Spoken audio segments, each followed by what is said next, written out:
दोस्तों, जब से अमेरिका में ट्रंप ने चुनाव हारा है तब से हमारे देश के लिबरल और टुकड़े टुकड़े गैंग की खुशी के आंसू हैं कि थमने का नाम ही नहीं ले रहे हैं, बहे जा रहे हैं। लेकिन उनके खुशी के आंसुओं को झटका तब लग गया जब उनके हीरो भूतपूर्व राष्ट्रपति बराक ओबामा राहुल गांधी जी के बारे में कुछ कहते हैं। अब क्या कहते हैं आप लोग खुद से देखिए। अब मैं इसको ना पढ़ूंगा और ना मैं हिंदी में ट्रांसलेट करूंगा, इतना काम तो कम से कम आप कर ही लीजिए। अब इसके बाद हमारे देश के बहुत सारे लिबरल और बहुत सारे टुकड़े टुकड़े गैंग के सपोर्टर ये सोच रहे होंगे कि अब तो राष्ट्रवादी राहुल गांधी को लेकर नए नए वीडियो बनाएंगे, मजाक उड़ाएंगे। लेकिन यहीं पर लिबरल गैंग गलत हो जाते हैं। आपको बता दें कि हम उन लोगों में से नहीं आते कि जब मोदी का विरोध हम अपने देश में कर रहे हैं और कोई सुन ही नहीं रहा है। अब विरोध करने का लत है और लत होती है खराब। अब आप चल जाते हो पाकिस्तान और पाकिस्तान में मोदी का विरोध करते करते कब भारत का विरोध करके आ जाते हो आपको पता ही नहीं चलता।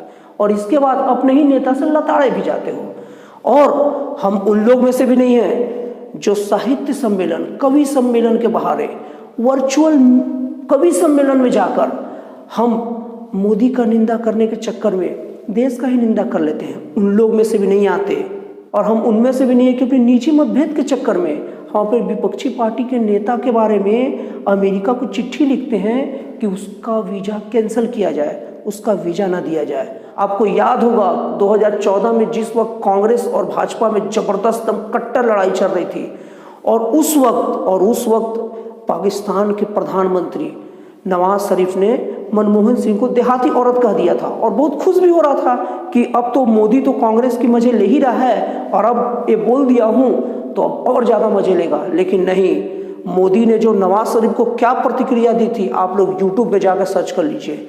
हम उन राष्ट्रवादियों में से हैं। हम भले राहुल गांधी जी को प्यार से पप्पू कह देते हैं, चप्पू भी कह देते हैं, मजाक भी उड़ा लेते हैं और राहुल गांधी जी के आलू से सोना बनाने वाले पर बहुत सारे वीडियो भी बना लेते हैं। लेकिन लोगों को ये नहीं भूलना चाहिए कि राहुल गांधी हमारे देश के नेता हैं, हमारे देश के चुने हुए सांसद हैं, हमारे बड़े भाई हैं।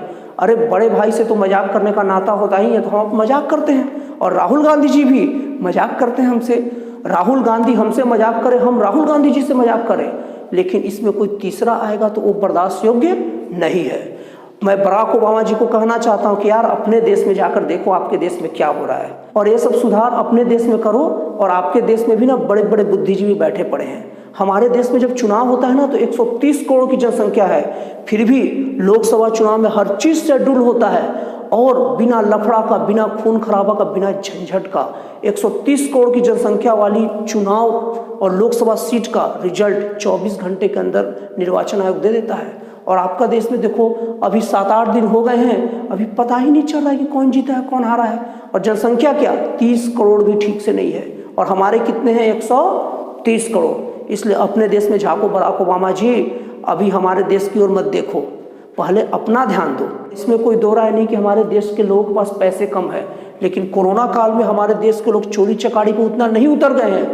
आप अमेरिका में जाकर देखो कोरोना के समय कितने रात चोरी चकारी हुई है, क्या क्या हो रहा है आपके देश में। और आप कई देशों में बात करते हो कि हम वहाँ डेमोक्रेसी लाएंगे, वहाँ अपनी सेना भेजते हो।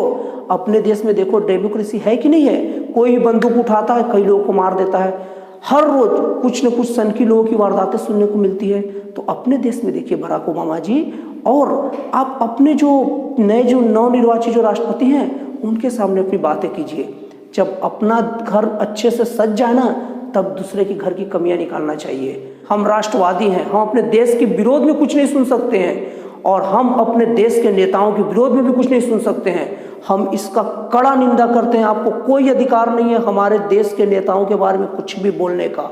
आपके देश में इससे बड़े बड़े हस्तियां बैठी हैं, उनकी बातें जाकर करिए। और दूसरी बात करें तो हमारे देश के छत्तीसगढ़ राज्य के मुख्यमंत्री श्री भूपेश बघेल जी अपने विधानसभा क्षेत्र पाटन से पटना की ओर, मतलब पाटन टू पटना, और टूर का उद्देश्य है कांग्रेस में चल रहे मतभेदों को दूर करना। और वहां उन्होंने कहा कि बिहार विधानसभा में कोई नहीं हारा है।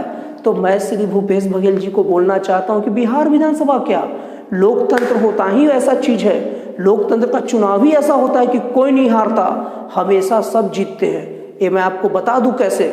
मैं आपको बता दूं कि लोकतंत्र की जनता मालिक होती है और लोकतंत्र जिसे जिताना चाहती है उसी को वोट देती है और जिसको वोट देती है वो जीतता है। तो यहाँ पर हारता कौन है? लोकतंत्र में कोई नहीं हारता, लोकतंत्र में सब जीतते हैं। लेकिन आपकी ये बातें कई गुना सुंदर हो जाती जब बिहार विधानसभा चुनाव में महागठबंधन जीत जाती है, तब ये बात बोलते। आपकी बातें अच्छी तब लगती जब आप छत्तीसगढ़ में अपनी सरकार बनाए थे, तब बोलते कि देखिए लोकतंत्र में कोई नहीं हारता, सब जीतते हैं। तो थोड़ा ऐसे समय में ऐसी बातें का प्रयोग कीजिए।